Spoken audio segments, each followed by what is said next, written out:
ఎలక్షన్లు అయిపోయాయి. దాదాపుగా 6 నెలలు దాటింది. 6 నెలలు దాటిన పరిస్థితుల మధ్య మళ్ళీ పార్టీని మనం సమాయత్తం చేసే దిశగా అడుగులు వేస్తూ ఈరోజు అందరం కూడా ఇక్కడ కలుస్తూ ఉన్నాం. ప్రజలందరూ కూడా ఈరోజు నిలదీసే పరిస్థితిలోకి ప్రజలంతా వస్తూ ఉన్నారు. ఏమైనా 15,000 అని చెప్పి చిన్నపిల్లలు అడుగుతూ ఉన్నారు. ఏమైనా 18,000 అని చెప్పి వాళ్ళ అమ్మలు అడుగుతూ ఉన్నారు. ఏమైనా 48,000 అని చెప్పి ఆ అమ్మమ్మలు అడుగుతూ ఉన్నారు. ఏమైంది 36,000 అని చెప్పి చిన్నపిల్లలు ఉద్యోగం కోసం ఎదుగుతూ ఉన్న పిల్లలు అడుగుతూ ఉన్నారు. ఏమైంది 20,000 అని చెప్పి రైతన్నలు అడుగుతూ ఉన్నారు. వీళ్ళకి ఎవ్వరికీ కూడా చంద్రబాబు నాయుడు అనే వ్యక్తి వాళ్ళ పార్టీకి సంబంధించిన క్యాడర్ సమాధానం చెప్పలేని పరిస్థితిలో వాళ్ళ పార్టీ వాళ్ళ పెద్దలు అందరూ కూడా ఏం చేస్తూ ఉన్నారు? Diversion politics. ప్రతిరోజు ప్రతి నెల ఒక టాపిక్ తీసుకొస్తారు. ఏదో ఒక టాపిక్ తీసుకొచ్చి గోబల్స్ ప్రచారంలో భాగంగా ప్రతి ఒక్కడు దాన్ని అందుకుంటారు. ఓసారి తిరుపతి లడ్డు అంటారు, ఇంకొకసారి జూన్లో ఋషికొండ భవనాలు అన్నారు, జూలైలో శ్వేతపత్రాలు మదనపల్లి ఫైల్స్ అన్నారు, ఆగస్టులో ముంబై నటి నా పేరేం పేరు కాదాంబరి అన్నాడు, సెప్టెంబర్లో ప్రకాశం బ్యారేజీని బోట్లతో ఢీకొట్టి గేట్లను పడగొట్టాలని చెప్పి మనం ప్లాన్ చేసినామని అంటాడు. అక్టోబర్లో సరే ఇంకా ఎట్టాగ మీరు అంతా చూశారు, నా కుటుంబాన్ని తీసుకొచ్చినాడు. నవంబర్కి వచ్చేసరికి బడ్జెట్పై దృష్టి మళ్లించడానికి 14 లక్షల కోట్ల అప్పులు అని చెప్పి, డిసెంబర్లోకి వచ్చేసరికి ఇప్పుడు కొత్తగా మీరు అంతా మనం చూస్తూ ఉన్నాం రేషన్ బియ్యం అంటానండి. ఇప్పుడు కొత్తగా కనిపిస్తూ ఉందా రేషన్ బియ్యం అని చెప్పి. ఇప్పుడు నాకు నిజంగా ఆశ్చర్యం అనిపిస్తుంది ఆ రేషన్ బియ్యం కథలీలు చెప్తా ఉన్నప్పుడు. ప్రభుత్వంలో ఎవరున్నారు అని, ప్రభుత్వంలో మనం ఉన్నామా, ప్రభుత్వంలో వాళ్ళు ఉన్నారా అని నాకు అర్థం కాల. 7 నెలలు అయిపోయింది, దాదాపుగా 6.5 నెల అయిపోయింది వాళ్ళ ప్రభుత్వం వచ్చి. 6.5 నెల 7 నెలలు అవుతూ ఉంది వాళ్ళ ప్రభుత్వం వచ్చింది. ఎమ్మెల్యేలు వాళ్ళు, మంత్రులు వాళ్ళు, కలెక్టర్లు వాళ్ళు, జాయింట్ కలెక్టర్లు వాళ్ళు, పోలీసులు వాళ్ళు, ఎంఆర్ఓలు వాళ్ళ అధికారులే, చెక్ పోస్టులు వాళ్ళవి, అన్నీ వాళ్ళవే. ఇవన్నీ దాటుకొని మళ్ళీ పోర్టుకు వచ్చింతే పోర్టులో కస్టమ్స్ అధికారులు, పోర్టులో సిఐఎస్ఎఫ్ పోలీసులు, ఇవన్నీ కూడా వీళ్ళు పొత్తులో ఉన్న కేంద్ర ప్రభుత్వం మనుషులు. మరి ఇవన్నీ దాటుకొని ఏదైనా మెటీరియల్ బోటులోకి పోగలుగుతుందా? ఆశ్చర్యం ఏమిటంటే ఈయన పోయిన బోటు పక్క బోటే ఫైనాన్స్ మినిస్టర్, ప్రస్తుత ఫైనాన్స్ మినిస్టర్ పయ్యావుల కేసు వాళ్ళ సొంత వియ్యంకుడిది, శ్రీనివాసరావు గారిని సొంత వియ్యంకుడిది, పట్టాభి రైస్ ఎక్స్పోర్ట్స్. ఆయన ఎక్స్పోర్ట్ చేస్తున్నాడు పక్కన, అదే పోర్ట్లోనే పక్కన. అడిగిపోడు దీంట్లోకి వచ్చి మాట్లాడతాడు. నాకు ఆశ్చర్యం అనిపించింది, అసలు ఏందిరా నాయన ఇది, ఎవరు ప్రభుత్వంలో ఉన్నాము, ఎవడు చేస్తూ ఉన్నాడు అని చెప్పి. వైఎస్ఆర్సీపీలో మన కార్యకర్తలు మనోళ్ళందరూ వ్యవస్థీకృత నేరాలంట. అసలు వ్యవస్థీకృత నేరాలు చేస్తూ ఉండేది ఎవరు? చేస్తూ ఉండేది వాళ్ళు, చేసింది వాళ్ళు, మన మీద ఏళ్ళెత్తి చూపిస్తూ ఉండరు. నిజంగా ఇవన్నీ చూసినప్పుడే అసలు ఎందుకు జరుగుతూ ఉన్నాయి ఇవన్నీ అని చెప్పి చూస్తే, రైస్ ఎక్స్పోర్ట్స్లో ఆంధ్ర రాష్ట్రం, ధాన్యం ఎక్స్పోర్ట్, బియ్యం ఎక్స్పోర్ట్స్లో ఆంధ్ర రాష్ట్రం నెంబర్ 1గా ఇప్పుడు నుంచి కాదు, దశాబ్దాలుగా మనమే నెంబర్ 1. తెలంగాణ నుంచి బియ్యం మన దగ్గరికే వస్తుంది, ఆంధ్ర నుంచి రైతులు పండించిన బియ్యాన్ని ఇక్కడ నుంచి ఎక్స్పోర్ట్ చేస్తారు. అదే తప్పేం కాదు, ఎప్పటి నుంచో దశాబ్దాలుగా జరుగుతూ ఉంది. ఆంధ్రాలో రైస్ ఎక్స్పోర్ట్స్ నెంబర్ 1. అందులో ఈ పయ్యావుల కేశవ వాళ్ళ వియంకుడు, ఈ పట్టాభి రైట్ ఎక్స్పోర్ట్, ఈయన ఆంధ్రాలో నెంబర్ 1. ఇది నిజంగా ఇది కొత్త ఏం కాదు. ఎందుకనంటే ఇది ఎప్పటి నుంచో జరుగుతూ ఉండేది. బియ్యం అనే రైతులు పండిస్తూ ఉన్నారు, రైతులకు గిట్టుబాటు ధర రావాలి, రైతులకు మంచి రేటు రావాలి అని అంటే ఎక్స్ట్రా పండించిందంతా రైతులు ఎక్స్పోర్ట్ చేసుకుంటూ ఉండే సాంప్రదాయం ఎప్పటి నుంచో జరుగుతూ ఉంది, జరుగుతూ ఉంది.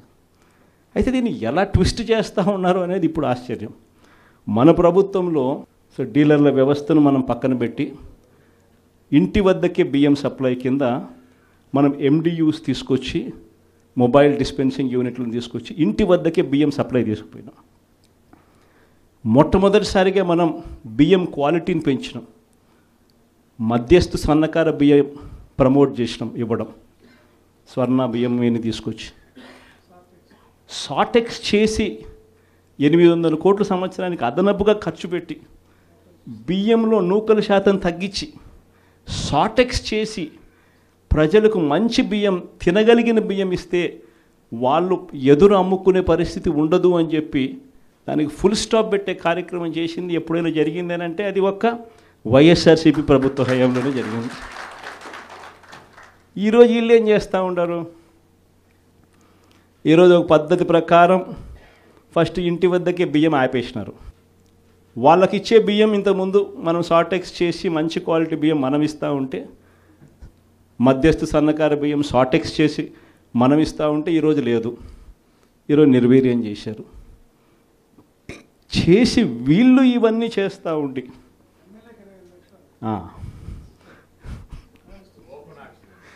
చేసి వీళ్ళు ఇవన్నీ చేస్తూ ఉండి వీళ్ళ వల్ల, వీళ్ళ తప్పిదాల వల్ల ప్రజలకు నాసిరకం బియ్యం సప్లై కావడం వల్ల, ప్రజలకు సరిగ్గా బియ్యం సప్లై చేయకపోవడం వల్ల ఇది రివర్స్. ప్రజల దగ్గర నుంచి ఈ డీలర్లు కొనుక్కోవడం, ఈ డీలర్ల దగ్గర నుంచి ఎమ్మెల్యేలు తీసుకోవడం, ఎమ్మెల్యేల దగ్గర నుంచి ఎక్స్పోర్ట్స్. ఇది జరుగుతూ ఉండదు. ఇప్పుడు తప్పు వీళ్ళు చేస్తూ ఉండి ఇంకొకరి మీద ఏళ్ళెత్తి చూపిస్తారు. మన హయాంలో దళారీ వ్యవస్థను పూర్తిగా తీసేసి ప్రతి రైతుకు కనీస మద్దతు ధర ఖచ్చితంగా వచ్చేట్టుగా ఆర్బీకేలే వాళ్లకు పేమెంట్ స్లిప్స్ ఇచ్చేట్టుగా మన ప్రభుత్వంలో జరిగితే, రైతుకు ఏ మిల్లుకు తాను పోవాలి అనేది పూర్తిగా పక్కన పెట్టేసి పలాని మిల్లుకే మీరు పోవాలి అనేది తీసేసి రైతుకు మిల్లర్కు సంబంధం లేకుండా చేసిన పాలన మంది. ఆర్బీకే దగ్గరనే మీకు ఎంత రేటు వస్తుంది అని చెప్పి అక్కడే స్లిప్స్ ఇచ్చే కార్యక్రమం జరిగింది, మన హయాంలో జరిగింది. ఈరోజు ఏం జరుగుతూ ఉంది? రైతులు పంట చేతికి వచ్చేసరికి ఈ క్రాప్ లేదు, ఆర్బీకే వ్యవస్థ నీరు గారిపోయింది, ఆర్బీకే దగ్గర కొనుగోలు చేసేవాడు లేడు. సో రైతులు గత్యంతరం లేక మిల్లర్ల దగ్గరికి పోవడం, మిల్లర్లు 300 రూపాయలు 400 రూపాయలు తక్కువ రేటు కొనుగోలు చేయడం, ఇది ఇప్పుడు జరుగుతూ ఉంది. అన్ని రకాలుగా సర్వనాశనం చేస్తూ ఉన్న ఈ పరిస్థితుల మధ్య, ఈ డైవర్షన్ పాలిటిక్స్ మధ్య ఈరోజు మనం పార్టీ బలోపేతంతో పాటు ప్రజల తరపున మనం నిలబడడానికి ఏ రకమైన ఉద్యమం చేయాలి, ఎలా ఉద్యమాలు చేయాలి అని చెప్పి ఆలోచన చేయడానికి మనం అంతా కూడా ఈరోజు సన్నద్ధమైనాం. ఎందుకంటే ప్రజల తరపున మళ్ళీ పోరాటం చేయాల్సిన సమయం వచ్చింది. ప్రజల తరపున ప్రజలకు దగ్గర కావాల్సిన సమయం వచ్చింది. ప్రజలు ఇబ్బందుల్లో ఉన్నప్పుడు మనం ఉన్నాము అన్న భరోసా ప్రజలకు మనం ఇవ్వాలి. ప్రతి అడుగులోనూ వ్యతిరేకతే. ఒకవైపున చేయాల్సిన ఏ మంచి పని జరగలేదు. సూపర్ 6లు లేవు, సూపర్ 7లు లేవు. మరోవైపున వ్యవస్థలన్నీ పూర్తిగా నీరు గారిపోయాయి. విద్యారంగం కానీ, వైద్య రంగం కానీ, వ్యవసాయ రంగం కానీ, డోర్ డెలివరీ కానీ, గవర్నెన్స్ కానీ. మరోవైపున చూస్తే బాధుడే బాధుడు. కరెంటు బిల్లులు ఈరోజు ముట్టుకుంటే ఈ నెల స్టార్ట్ అయింది. ఇంకా మొదటి డోసే 6,000 కోట్ల రూపాయలకు సంబంధించిన మొదటి డోసు ఈరోజు ఇచ్చినాడు ఈ నెల బిల్లులో. నవంబర్ నెల బిల్లు, డిసెంబర్ నెల బిల్లు, ఏ ఇంటికి వెళ్ళి కరెంటు బిల్లు ఎంత అని చెప్పి తేడా అడిగితే ప్రతి ఇంట్లో కూడా తేడా కనిపిస్తుంది. కనీసం 300 రూపాయలు పైన రేట్లు పెరిగినాయి. అది ఈ నెలే. రేపు నెల మరో 9,000 కోట్లు వేస్తున్నాడు. ఆ 9,000 కోట్ల భారం కూడా రేపు నెల బిల్లులో ఇంకా కనిపిస్తుంది. అంటే కరెంటు బిల్లులు ఇంకా షాక్ కొట్టే పరిస్థితిలోకి కరెంటు బిల్లులు వచ్చేస్తున్నాయి. ఒకవైపున బాధుడే బాధుడు. రోడ్ల మీద ట్యాక్స్ అంట. రోడ్ల మీద ట్యాక్స్ అట. ఆశ్చర్య కలిగించే విషయం ఏంటంటే రోడ్లు బాగు చేయడం కోసం రోడ్ల మీద ట్యాక్సులు వేసే కార్యక్రమం నేషనల్ హైవేస్ మీద మనం అంతో ఇంతో చూసినాం, కానీ గ్రామీణ రోడ్ల మీద కూడా రోడ్లు బాగు చేయడం కోసం రోడ్ల మీద ట్యాక్సులు వేసే బాదుడే బాదుడు కార్యక్రమానికి చంద్రబాబు నాయుడు గారు శ్రీకారం చుడతా ఉన్నారు. ఆశ్చర్యం నిజంగా ఏమిటంటే ఆయన హయాంలో మన హయాంలో రెండు తేడా చూస్తే రోడ్ల మీద మనం ఖర్చు పెట్టింది 43,000 కోట్ల చిల్లర అయితే ఆయన హయాంలో ఖర్చు పెట్టింది 27,000 కోట్ల చిల్లర మాత్రమే. అక్కడ కూడా మనమే ఇన్ని సంక్షేమ పథకాలు చేస్తూ కూడా అక్కడ కూడా మనమే ఎక్కువ ఖర్చు పెట్టాం. ఈరోజు చంద్రబాబు నాయుడు గారి హయాంలో సంపద సృష్టి అని అంటే దాని అర్థం బాదుడే బాదుడు. ఇది చంద్రబాబు నాయుడు హయాంలో డెఫినిషన్ సంపద సృష్టికి సంబంధించి.